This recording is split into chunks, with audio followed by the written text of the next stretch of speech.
सरकार हमारे खिलाफ है, सरकार का हर विभाग हमारे खिलाफ है। और इस प्रधानमंत्री ने सेना को भी अपने हाथ में ले लिया है। अब से पहले सेना उसका सर्वोच्च कमांडर राष्ट्रपति होता था, लेकिन अभी इस दिसंबर को जो जनरल बिपिन रावत थल सेनाध्यक्ष होते थे, उनको चीफ ऑफ डिफेंस स्टाफ यानी तीनों सेनाओं का प्रमुख बना दिया गया। इसका मतलब यह है कि अब सेना सीधे सीधे प्रधानमंत्री के हाथ में है। तो सवाल आपके मन में होना चाहिए कि प्रधानमंत्री को सेना की जरूरत क्यों है? इसलिए जरूरत है कि जब कोई व्यक्ति तानाशाह बनता है तो उसे सेना की ताकत चाहिए, ताकि जो वो कहता है वो बनवा सके। और आज की तारीख में यही है, सेना उनके पास, पुलिस उनके पास, सरकार उनके पास, सरकार का हर विभाग उनके पास। और सबसे बड़े दुख की बात यह है कि आखिरी हम सबका सहारा अदालत, आज अदालत भी उनके हिसाब से ही काम कर रही है। खत्म हो गई इस देश की अदालत। इसलिए हमारे खिलाफ मुकदमे हो रहे हैं, लाठी बरसाई जा रही है। लेकिन क्योंकि ये लड़ाई है, वक्त बदलेगा, आने वाला समय हमारा है, इसे कोई रोक नहीं पाएगा। तो जब तक हो, हमें अपना आंदोलन, लाठी खाएंगे, थप्पड़ खाएंगे, गोली भी चली तो खाएंगे, क्योंकि अगर मैं मर जाऊं तो कोई फर्क नहीं पड़ता, पर मेरे बच्चे अगर बच जाएं, ये देश बच जाए, तो मैं समझ लूंगा मेरा मरना सफल हो गया। इसलिए इनसे घबराना नहीं है, ये बिल्कुल गैर कानूनी है। और अभी अहमदाबाद में जस्टिस डी.वाई. चंद्रचूड़ जो सुप्रीम कोर्ट के जज हैं, उन्होंने कहा है कि असहमति रखना, विरोध में बोलना गलत नहीं है, संविधान के विरुद्ध नहीं है, ये कानूनी है, संवैधानिक है। लेकिन अगर कोई सरकार इसके खिलाफ पुलिस का इस्तेमाल करती है, वो गैर कानूनी है, गलत है, उसे नहीं करना चाहिए। लेकिन दिक्कत यह है कि सरकार के पास अदालत भी कब्जे में है और सरकार के पास पुलिस भी है, तो वो जो कर सकते हैं वो कर रहे हैं। हमें जो करना है वो हमें करना है। संविधान में ऐसी कोई व्यवस्था नहीं है, संविधान हमें पूरे अधिकार देता है, इसलिए करने की जरूरत नहीं है। आखिरी जीत हमारी ही होनी है। पूछो। एक और सवाल सर, बताएंगे।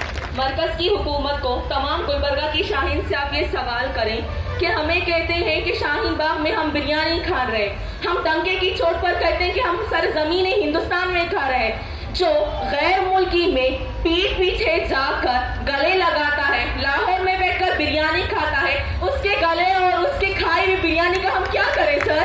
अगर एक इंसान बेशर्म हो जाए तब क्या करोगे आप? भाई उस इंसान को कुछ पता नहीं क्या कहता है क्या नहीं कहता, और उसने सारी लाज शर्म एक तरफ खुंटी पर टांग दी है, हिंदू राष्ट्र के एजेंडे के लिए वो काम कर रहा है। उससे किस बात की उम्मीद करेंगे हम? उससे उम्मीद की जरूरत हमें नहीं है, वो यही कहेगा, लेकिन वो उसका काम है, वो हमें उकसाने की कोशिश कर रहा है। क्या उसके कहने से हम बिक जाएंगे, हम बिरयानी खाने वाले हो जाएंगे? वो हमें सर्टिफिकेट देगा क्या? हम क्या है इसके लिए? हमें किसी के सर्टिफिकेट की जरूरत नहीं है। मैं क्या हूं ये मैं जानता हूं, मेरी अंतरात्मा जानती है, मेरा ईमान जानता है और मेरा भगवान जानता है, कोई और नहीं जानता। हमें उसके सर्टिफिकेट की जरूरत नहीं है, इसलिए उससे घबराने की आपको जरा भी जरूरत नहीं है। डटे रहो और लड़ते रहो। हेलो, एक दो मिनट, मैं सर को कुछ क्वेश्चन। आपने एनपीआर में जानकारी दी या कुछ कॉलम को खाली छोड़ दिया, वैसे ही जो सबसे बड़ा जाल है हम उस पर फंस जाएंगे। ये जो अकाउंट सीज करने वाली बात है, ये जो नौकरी वाली बात है, देखिए किसी भी व्यक्ति से संविधान के अनुसार और कानून के अनुसार कोई भी सरकार ये नहीं कह सकती कि आपको ये जानकारी देनी है। उसके लिए दरवाजा खटखटाएंगे, कोशिश करेंगे कि अदालत की समझ में आ जाए तो बहुत अच्छी बात है, और नहीं आएगी तो हमें सड़क पर लड़ना ही है। आज पूरा देश सड़क पे आ ही चुका है, जो बैठे हैं उनको भी लाना है। ये समस्याएं हो सकती हैं, मैं ये नहीं कहता कि होंगी, हो सकती हैं, लेकिन जब होंगी तब देखेंगे।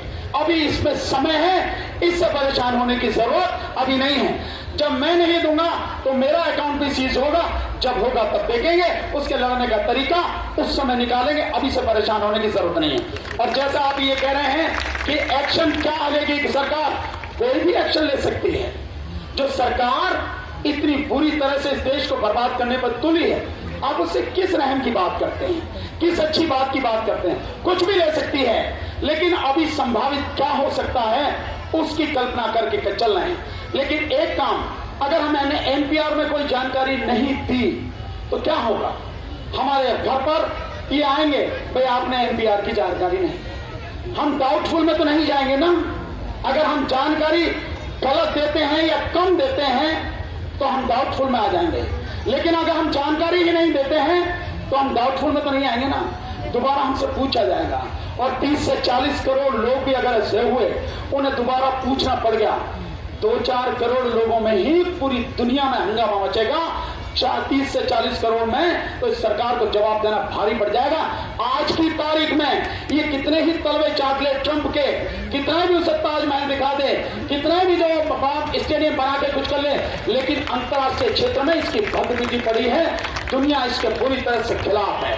इस चीज को आप समझो तो राष्ट्रीय और अंतर्राष्ट्रीय प्रेशर जरूर पड़ेंगे, फिर भी जब समस्या सामने आएगी तब उसका निदान। एक और क्वेश्चन है सर, बताएं सर, अगर सुप्रीम कोर्ट ऑफ इंडिया हमारे हक में फैसला नहीं सुनाती है तो क्या हम इंटरनेशनल कोर्ट ऑफ जस्टिस को नहीं कर सकते हैं? नहीं, इस बात को समझो, इंटरनेशनल कोर्ट ऑफ जस्टिस में तभी जा सकते हैं जब दो देशों के बीच का मसला और सरकार चाहे, या सरकार किसी एजेंसी को, किसी ऑर्गेनाइजेशन को ऑथराइज करे, तब जा सकते हैं।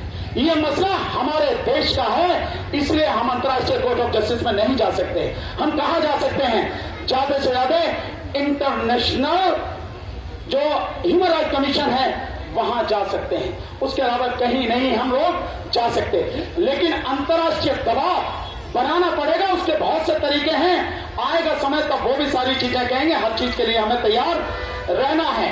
और ये कोई भी सरकार अगर देश की जनता पूरी खड़ी हो जाए, जन आंदोलन बन जाए, आप एक तरीका यह है जो सबसे बड़ा तरीका है। एक तरीका यह है कि सरकार के जो एमपी हैं, उन एमपी में से इतने लोग रिजाइन कर दें ताकि सरकार के पास 272 एमपी न रहें। और ये हो सकता है कब? ये जब हो सकता है इस बीजेपी सरकार में जो एससी, एसटी और ओबीसी के जो एमपी हैं, वो लोग अगर रिजाइन कर दें तब संभव है। लेकिन वो ऐसे ही रिजाइन नहीं करेंगे, हमें उनके घरों का घेराव करना पड़ेगा, उन पर दबाव डालना पड़ेगा, उनकी जो कॉन्स्टिट्यूएंसी है वहां उनको घेरना पड़ेगा, तब जाके प्रेशर बिल्डअप होगा। अगर वो हम हो पाए, कर पाए, बहुत अच्छी बात है। अगर वो हो गया और नहीं हुआ तो हमारे पास जिस तरफ हम बढ़ रहे हैं, जन आंदोलन के अलावा दूसरा कोई रास्ता नहीं है, और कोई भी सरकार जन आंदोलन को खारिज नहीं करती। इसके अलावा जो अदालत है, क्योंकि अदालत अपना काम नहीं कर रही, हो सकता है हमें एक दिन माननीय सर्वोच्च न्यायालय का भी न्याय के लिए घेराव करना पड़े, इसके लिए भी हमें तैयार रहना चाहिए। क्वेश्चन है सर, एक दो मुहावरे आ गए, एक चौकीदार चोर है, दूसरा रक्षक भक्षक बन गया है। एज ए कॉमन प्रोटेस्टर हमें अगला कदम क्या करना चाहिए? अगला कदम सबसे पहले ध्यान भटकाना नहीं चाहिए, एनपीआर पर नजर होनी चाहिए। एनपीआर में कोई जानकारी नहीं देनी है। हम किसी को चौकीदार कहें, चोर कहें, कुछ भी कहें, इससे हमारी समस्या का समाधान नहीं होता। ये लोगों में थोड़ा सा एक हौसला बढ़ाने के लिए, उनके अंदर से डर निकालने के लिए ये बातें कभी कभी कहनी पड़ती हैं, लेकिन ये हमारी समस्या का समाधान नहीं है। हमारी समस्या का समाधान है कंप्लीट बायकॉट, पूरा बहिष्कार एनपीआर का। एनपीआर में कोई जानकारी देनी नहीं, किसी भी कागज पर दस्तखत करना नहीं है, और बहुत ही शांतिपूर्वक तरीके से पूरे देश में हमारा ये आंदोलन चलेगा।